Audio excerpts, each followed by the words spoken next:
They threw me out of my best friend's wedding, then my billionaire ex walked in, and everything exploded.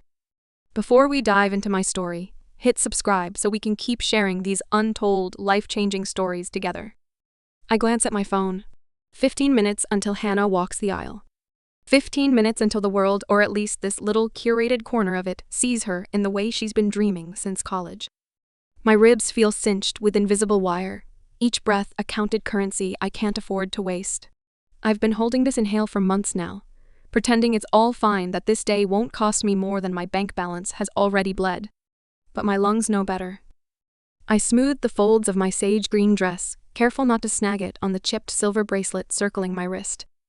The bracelet isn't much cheap metal, the kind you'd find in a flea market bin. But it's mine, a relic from a day when Hannah and I were barefoot on a summer boardwalk, swearing we'd never let go of each other. It nicks my skin now, as if to remind me I still belong to me. I rehearse my toast, silently tasting the words I'd rewritten a dozen times. I delete "forever sisters" in my head again. The word forever curdles like milk left too long in July heat. What does forever even mean when someone changes their address, their wardrobe? And maybe their loyalty, all in the same season? Vivian Armitage, the wedding planner, sweeps past like a general on parade, corralling vendors and volunteers with a flick of her manicured hand. Her smile leaps right over me, the way sunlight skips a crack in the pavement. I'm here, but somehow not meant to be seen too clearly. Across the room, Charlotte's voice drips like champagne over ice. "We're trying to elevate the guest list," she purrs, as if the verb elevate were a velvet-gloved hand pressing just under my chin. I swallow the sting. It's not even my day yet somehow. It feels like my worth is under review. I step into the bridal suite. Laughter tumbles, then edits itself mid-fall. Hannah turns toward me, her smile too bright, like it's been switched on for cameras only. It bounces right past my eyes and lands somewhere behind me. On a chair rests a swath of pearl-stitched silk, the edge of Hannah's veil. My fingers graze it while my other hand slips into my clutch to check the balance in my account. My maxed-out card screams quietly from the leather. I ask for my cue cards, the ones with my carefully written speech. Vivian plucks them from my hand without looking up. "We simplified your part," she says, voice sugar over steel. The word "part" compresses me, makes me feel a size smaller, like I've been trimmed to fit a frame that doesn't quite belong to me. Hairpins dig into my scalp. The stylist dodged my request to keep it too natural. She didn't say the words, but her fingers spoke them in tight, practiced movements. I swallowed that word like gravel, letting it settle sharp in my chest. I fish around in my clutch and find a crumpled granola bar wrapper. It's from day one of our friendship, when we split the last snack between two broke freshmen in the library. I fold it twice now. No more crumbs left, just a fragile little paper memory that somehow weighs more than this dress. My tongue feels sandpaper dry. Shame wrestles with loyalty inside my ribs. Ever stand in a beautiful room and feel like the smudge no one names? I tuck the wrapper into my palm and lift my spine taller than the pearls trying to outshine me. I pivot to logistics, asking about florals, procession order, and photo timing, while Hannah responds to Charlotte's text mid-sentence. Each buzz of her phone cuts into me like the click of a camera shutter closing me out of the frame. 10 minutes. Vivian claps her hands, snapping us toward the garden for first-look photos. My heels clock urgency on the marble floor. I catch Evelyn's gaze, a cataloging stare that starts at my shoes and ends somewhere above my head, as if she's adding up a total she doesn't intend to share. She leans into Charlotte and murmurs something that blooms into laughter, thin and sharp as fine china. I lean close to Hannah, keeping my voice low. "We good?" I ask. Her eyes slide past mine, docking instead on William, framed in the reflection of the window like a portrait she'd rather admire. I lift the bouquet to my face. It smells like money, beautiful, heavy, never cheap. The kind of scent that doesn't linger for people like me unless you're carrying it for someone else. The ache of almost included presses my cheek to an invisible cold pain. If you've ever loved someone who learned to love rooms more than you know this bruise. I vow right there not to shrink, not for her best friend's wedding or any other stage she chooses. We step out into sunlight, camera shutters, fluttering like a flock taking flight. Someone just behind me says, in a crystal cold tone, "At least she didn't wear it natural." My mask fractures along the hairline. I keep my posture neutral, scanning the space vendor's exits, pockets of open air where I could breathe if I needed to. The air here tastes staged, thick with expectation. From the earpieces, a faint hiss followed by an usher glancing at me, then away, as if he's practicing the art of seeing without acknowledging. The heat shimmers along the driveway, and then I see it, a black convoy sliding into view, sleek and deliberate, like a verdict arriving early. Not today, I whisper to myself, though my pulse answers with a different rhythm, hard and unsteady in my wrist. Engines hum to a smooth idle. Doors poised. The moment stretches thin enough to tear. No, I breathe. It can't be him. If this feels too familiar, stay with me. What happens next changes everything. I rewind to the weekend at the lake house, the one I rented on faith and a credit card balance I didn't have the right to stretch. The invoice had stared at me like a dare, and I told myself it was love, not debt, that friendship, the kind built from shared ramen noodles and midnight essays, was worth a little sinking. I had imagined the way Hannah's face would light up at the surprise, how it would feel to wrap her in something that whispered you matter to me this much. The long farmhouse table in the dining room became my stage. I laced it with scrapbook pages from our college days, sunburnt shoulders, by the dorm pool, the Halloween we dressed, as twins, her head resting on mine at graduation. The tape corners curled upward overnight, like they were already trying to leave before anyone else. By noon, I'd cued our old dorm playlist songs that used to make us dance barefoot on sticky floors. Charlotte leaned against the doorframe, scrolling on her phone, her nails a perfect pale pink. Cute, she said, the word bending at the edges. Then she opened a Vegas group chat and began rattling off names. The invites skipped over me like stones across a pond, each splash a reminder that the circle was moving without me. I caught Hannah's laugh from the kitchen, bright, brittle, tuned for marble rooms, where every echo mattered. The old laugh, the one that used to hiccup and snort when she was really gone, was nowhere in sight. It hit me then, how quickly people can learn a new language when the reward is belonging. I pulled out my phone, typed "It's fine" to Mom, then hesitated before adding, "I think I'm losing her." My thumb hovered, but the screen didn't deserve that kind of truth, so I erased it and sent only the safe part. That night the lake sat under a lid of stars, so still it looked unreal. I woke at 2 a.m., pulled on a sweater and slipped outside to the porch. The wood was cold under my bare feet. I hit record on my phone and whispered into the black air, calling myself the friend from before money, my breath fogging in the low light. I hugged my knees, feeling the ache of how far we'd drifted. The lake lay tin flat, a sheet of silver no one would dare step on. Ever realize your rescuer now rescues appearances, I ask you? Because it's easier to breathe when I'm not talking only to myself. At checkout the next morning, I slid a granola bar into Hannah's palm, a callback to our first day of friendship. She pocketed it without looking. The silence was an answer I didn't want, but understood. Later, I met Vivian in her office, my printed speech folded neatly in my hand. She wore a navy dress with shoulders sharp enough to cut through air. She scanned my pages, lips thinning, and began slashing sentences with her pen, like spellcheck had taken offense. Lines I'd chosen for their heart, for the history they carried, bled red under her ink. I nodded, pretending the edits were improvements, not amputations. Then came the dress. $3,000. I swallowed it in one gulp of shame, heard Hannah say once in a lifetime, and felt my bank app ping like a warning alarm I couldn't shut off. For hair, I'd asked for simple, something that felt like me. The stylist, a woman with perfectly symmetrical curls, smiled at me in the mirror. "We'll go polished," she said, and her eyes did the air quote around natural, so she didn't have to.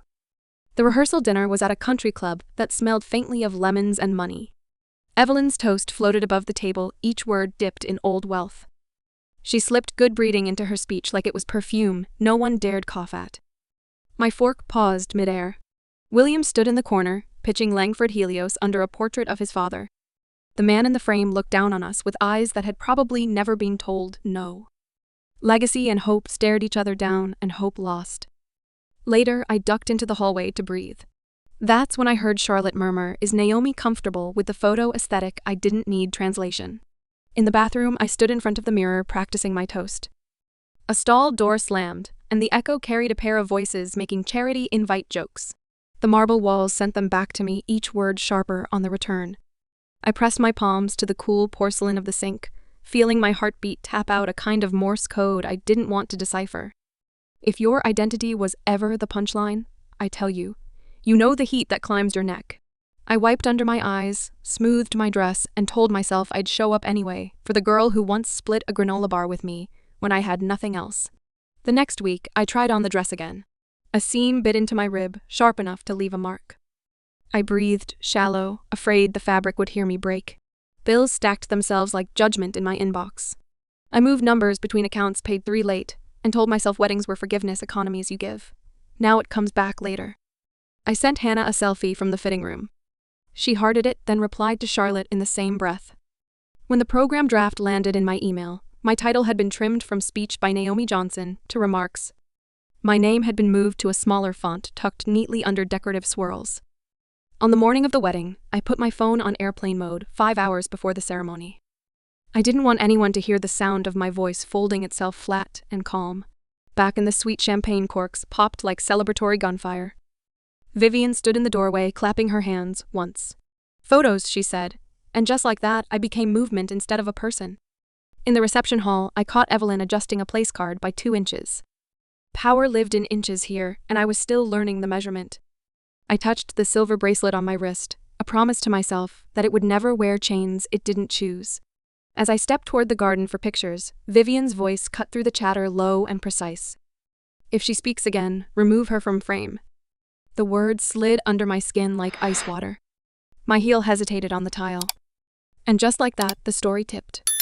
I locked eyes with Evelyn, and her lips curved into that polite hum about good hair choices, the kind of hum that feels like it belongs in a hymn sung without faith.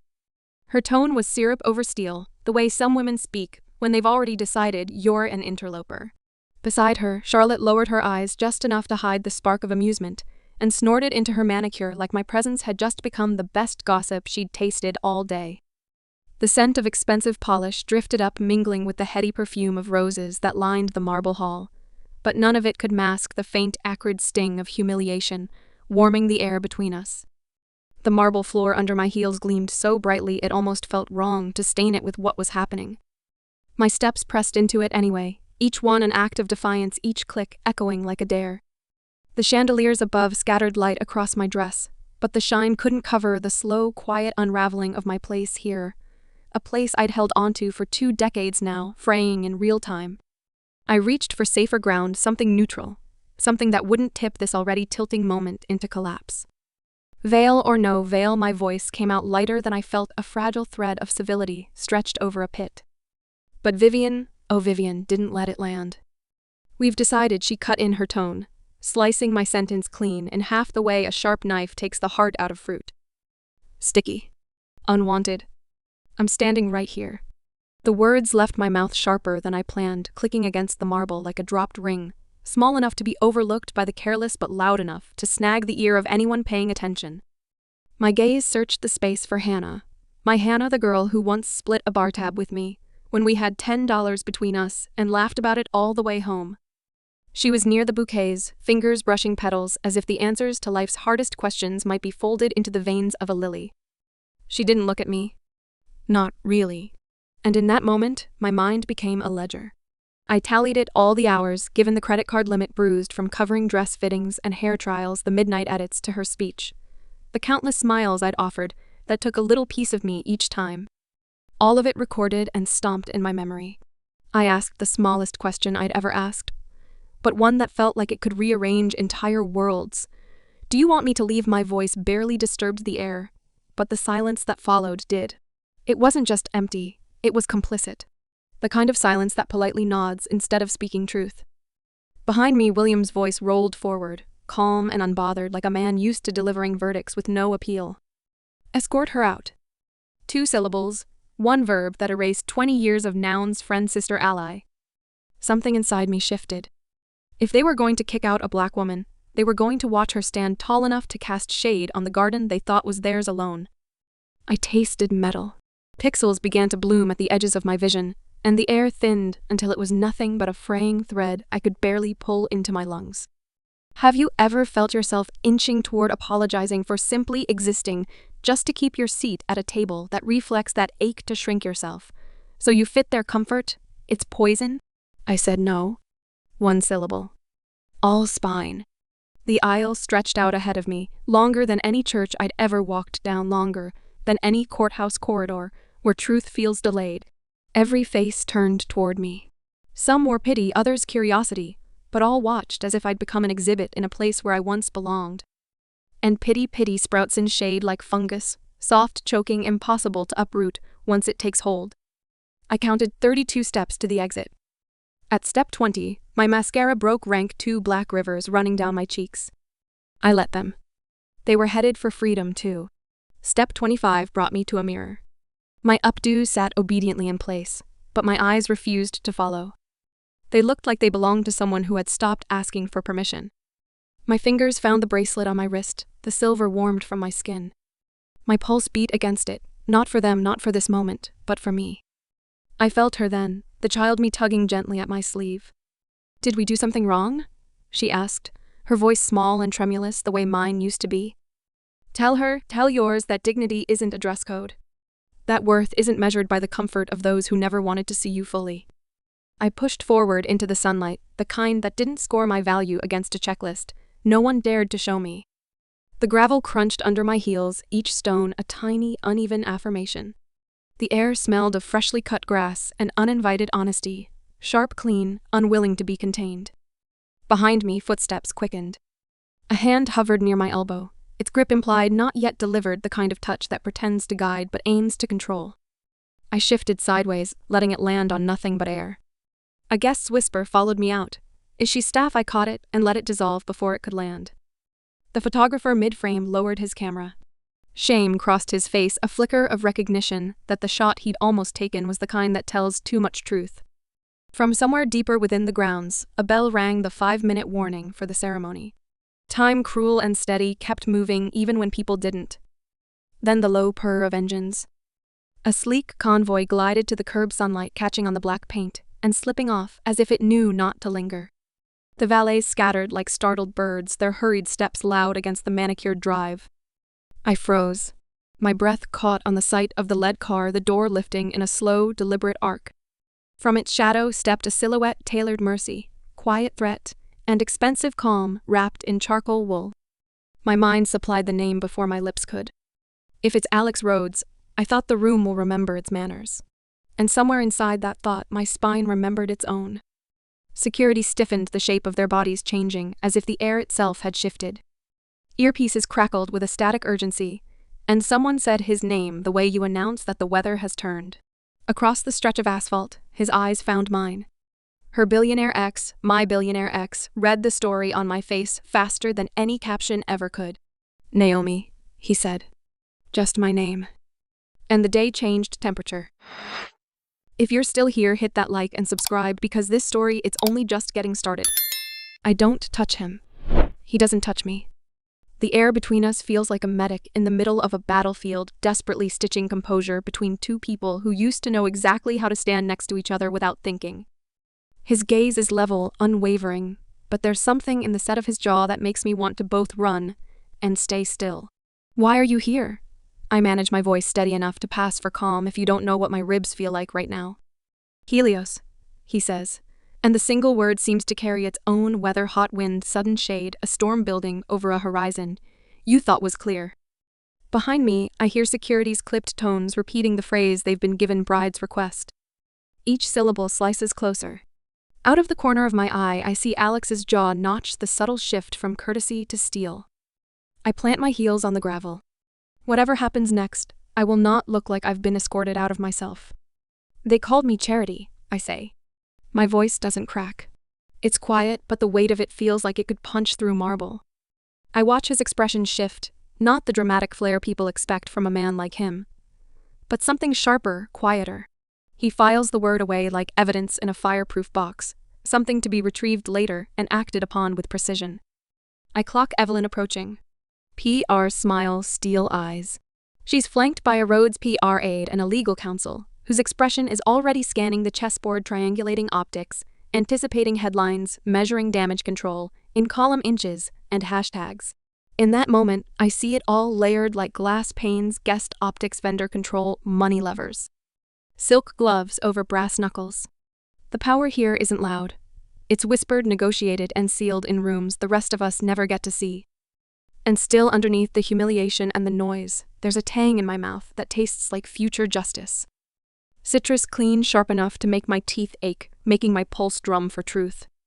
I feel the pull of him beside me, the old reflex to let him handle it. And I hate that I want that. I want him to burn it all down, every smug smile, every careful lie, and yet I hate the idea of needing him to do it. Ever been desperate for rescue, but too proud to let anyone carry you?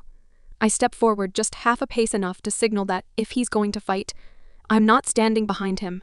Alex's voice is slow, deliberate, like a fuse being lit. If Naomi isn't welcome, neither am I, nor my $40 million. The words fall into the garden like an open flame. I watch William's face blanch, his curated future fogging up like breath on glass in a winter church. He opens his mouth but says nothing. The cost of offending Alex Rhodes is suddenly more real than whatever they think my presence costs. And then I see her Hannah. She's crossing the lawn, tear-glossed, a fragile performance of regret. I know this look. The apology rehearsed for mirrors, not for the person it's meant for. Her lips shape the word sorry, but it's aimed at the crowd, the watching eyes, not at me.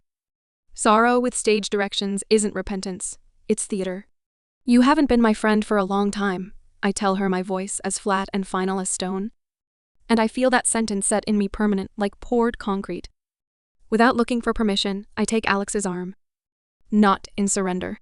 This is my exit, designed in a single step, and I'll walk it like it's mine. Somewhere off to the side, Vivian is already barking orders to block photographers. The story has grown legs and sharp teeth. They know it. Grief thickens in me like honey, slow, sticky, impossible to wipe away. You can love someone and still walk away for good. Could you? I close the car door behind me. The sound is a seal, a period at the end of a sentence I earned the right to write. Inside, the quiet is heavy, pressing against my skin.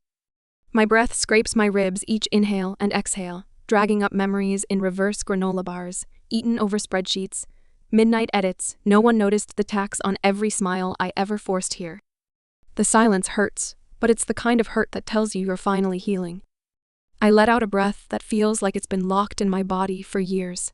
My voice, when it comes, feels like a room that's just been opened, windows wide, fresh air flooding in. Alex breaks it first. We have 48 hours before Helio signs, he says, turning to look at me. How do you want this to end? He doesn't move a muscle, but the way he says it feels like he's placing a pen in my hand. Not to write what he wants, but what I want. I glance outside and catch sight of Evelyn.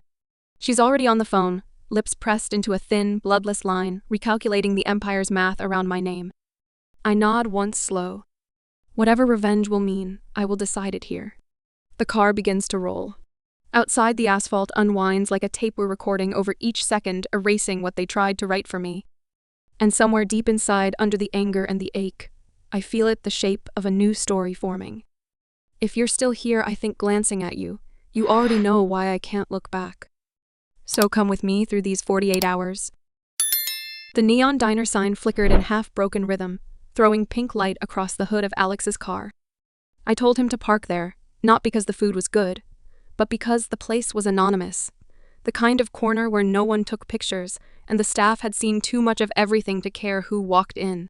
Inside, the vinyl booths squeaked under weight and memory. The air smelled of burnt coffee and pie sugar, and the waitress with chipped nails poured water, without looking at us twice. For the first time all day, I felt air that wasn't curated for effect. I wrapped my fingers around the mug, letting the heat anchor me, and began telling him the truth. The long version, the one I never intended to hand to anyone. I spoke about the cabin receipts, how I'd booked the place myself, because Hannah insisted she couldn't afford it, how I'd edited her speeches late at night, until the words shone enough for her to stand under lights and be praised for them. I told him about the way her eyes changed when we were alone, those 1,000-yard looks that bruised without touch. Words came out like loose change spilling onto the table. Some rolled too far.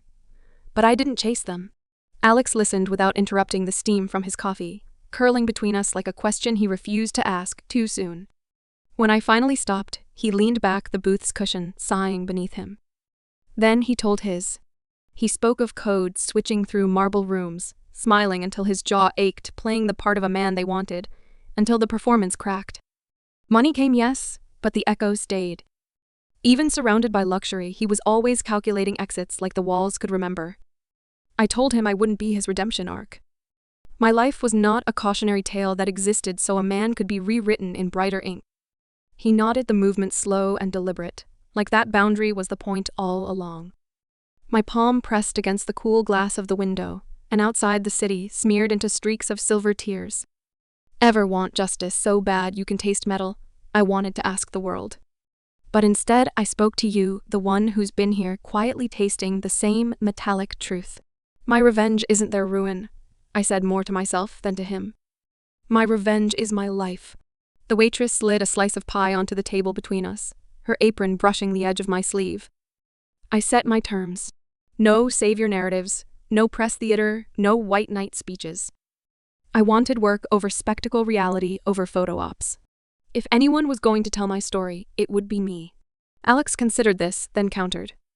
He'd fund something I designed, something with outcomes that spoke for themselves. Let the quiet wins be loud where it mattered. It wasn't charity, it was infrastructure. A framework for people who'd been made to believe they needed permission to take up space. I took a napkin from the dispenser, flattened it under my palm, and began to sketch. Lines turned into ideas, mentorship tracks, microgrants for small businesses, storytelling labs to reclaim narratives that had been edited into silence. I called it Shineworks. Alex smiled, not the practiced one I'd seen in boardrooms, but something softer like sunrise warming steel. Before the coffee cooled, I sent Hannah a single text, "I hope you choose gentleness." Then I muted the thread, not waiting for a reply. My phone buzzed with headlines. Langford PER was calling the wedding fallout a logistical mix-up. The euphemisms scraped against me like grit under skin. The clock started ticking. 48 hours until the Helios board meeting. 48 hours until Evelyn finished working the phones like levers.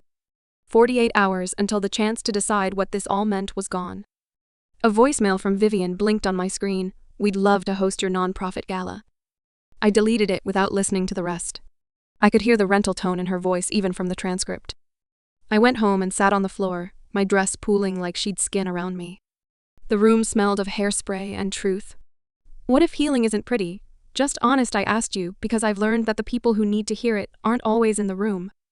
I unbraided my hair, letting each coil breathe. I breathed with them. I drafted the Shineworks mission statement that night. Alex's team sent over a framework, but my red pen squeaked and bit into the paper, leaving edits with teeth marks. This had to be mine, my voice, my direction. My inbox pinged with a photo of Hannah in the gown standing alone. The sympathy that tried to bloom inside me popped before it could root. I slept like a stone, the kind of sleep that comes after a long stretch of pretending you're fine. And when I woke, I wasn't hungry for payback. I was hungry for purpose. By noon, I was on a call with Alex, his voice steady as he addressed the Helios board. "No Helios," he said, naming exactly what he'd seen at the wedding, each syllable stretched over the silence that followed. When the line finally broke, I didn't feel victory, just space. Online strangers were debating my dignity like it was a trending topic. I closed the tabs. Some battles aren't worth the audience. A careful email came from a past boss, applause, dressed as curiosity, and I didn't reply. I opened a new document instead, filling it with Shineworks colors and fonts. I picked ones that looked like breath and backbone. The first 3 grant categories took shape under my hands. School projects, for kids who'd been told their ideas were too much; community kitchens, to feed people without asking for their story; first microbusiness kits, for anyone who'd been denied a loan because they didn't fit the mold. Under accountability, I typed my own name. Something in me unclenched. It felt like a door opening without a click, just enough to let the new air in. I signed the seed documents, my hand shaking enough to remind me I was alive. The pen landed heavier than any diamond I'd ever worn, and for the first time I realized that weight can be chosen. The stage lights feel different tonight, warm, steady, and unhurried. They don't interrogate me the way spotlights used to, searching for flaws to expose. Instead, they glow like open windows, letting the air in. The Shineworks banners behind me ripple faintly, their colors breathing like lungs ready for the long run. I smoothed the front of my dress, not the one anyone else picked, but the one I chose. My hair is free tonight, each coil unapologetic. On my wrist, the silver bracelet catches the light, gleaming like a small moon that knows my tides. I scan the room. Press cameras blink along the back wall. Donners in tailored suits murmur into champagne flutes. But my eyes find the front row, the kids. Wide-eyed legs, swinging, no tuxedos or gowns. No need to prove they belong here. They sit as if the world has already told them yes. My breath catches and I begin counting silently. One breath for every year I learned to shrink. One breath for every time I convinced myself silence was safer. I exhale them all. I feel it then, that tremor in my chest before I speak. Not fear that freezes, but the good kind, the kind that makes your hands honest. If you're listening with a bruise, this part is yours. I tell them the granola bar story. The one about the field trip when the teacher forgot I hadn't eaten, how I rationed that single bar for the whole day, pretending I wasn't hungry so no one would see. And how no one ever should have to live on crumbs. Heads nod slowly. Some blink back water. From the corner of my eye, I see Alex. He's standing just off stage, and I nod once in his direction, not an invitation for the cameras to center him, but an acknowledgement of the work we've shared. The cameras catch partnership, not pedestal. My voice steadies as I outline the 3 pillars of Shineworks' work. Dignity. Story. I hear the subtle shift in the room chairs, leaning forward, notebooks opening. I call out a name from the front row, a teen in a yellow hoodie. I tell the room about their dream to start a podcast for kids in their neighborhood, to give them a voice that isn't filtered through someone else's microphone. The mic in my hand says yes back. Later, I read aloud a message from our first micro-grant recipient. I don't have to shrink to shine. My eyes sting, but it's the kind burn, the kind that feels like spring water over raw skin. I step backstage to catch my breath and see Charlotte standing there. For a heartbeat, she hovers as if on the edge of an apology. Then she slips away without speaking, and I let her go. My phone buzzes. A press request about Helios flashes on the screen. My fingers type 3 words, then delete them. Protecting the work is also the work. Moments later, a silver-haired woman approaches me, eyes warm. "Your hair is beautiful like you," she says. The words are small, but something deep inside me, something that's been cracked for years, knits just a little. Then my phone vibrates again. A text from Mom with a photo I've never seen little me on the porch, holding a granola bar with both hands, smiling like it was gold. I feel the circle close with a quiet click. I walk to the signing table and countersign the first Shineworks scholarship. I name it No More Crumbs and I underline no, until the pen leaves a groove in the paper. Relief rolls over me, soft, clean, ordinary as tap water. But holy anyway.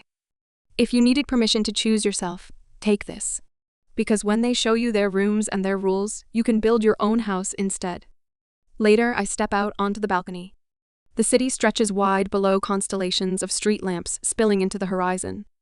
These stars don't audition me before they let me belong. My phone lights up one last time. Hannah's name. The message is short, "I'm sorry. I'm learning." I archive it. Growth doesn't have to arrive with trumpets. I close my eyes briefly and thank the version of me who walked past the cameras that night. Mascara ruined, spine intact, choosing the door that wasn't on the program. Alex finds me before I go back inside. This time, when I take his hand, it isn't for balance. It's partnership. And it fits better than either of us expected. We talk about the next quarter's grants, sketching them on the back of a napkin like conspirators plotting joy. Dates. Names. Projects that could outlive us. Back inside, the kids are laughing under the lights, their voices climbing over one another in a happy tangle. The sound fills the room, until it's more than a room, it's a future. I draft a quick note to our volunteers. We build what we needed. My fingers are steady now. One last deep breath. I close my eyes just to feel it, the weight I've been carrying for years, resting somewhere else now. Not gone, but no longer crushing me. I step forward for the closing words. "They didn't throw me out," I say softly. "They freed me." My voice doesn't shake. The room is utterly still. If this found you in a hard place, stay. There are more doors we'll open together. And in that moment, I know the work is only beginning, but I'm already home. In the end, I realized they hadn't just thrown me out. They had pushed me toward the life I was meant to claim. This wasn't about revenge anymore. It was about dignity, self-worth, and the quiet power of building something no one can take away. If my journey lit even the smallest spark in you, imagine what could happen if we kept walking together. So subscribe, and like this video, let's keep these stories alive. And tell me, have you ever been pushed out of a room only to find a better one, waiting, or met someone who changed the way you see yourself forever? I'd love to hear the moments that shaped you. Thank you for being here, and I can't wait to see you in the next story.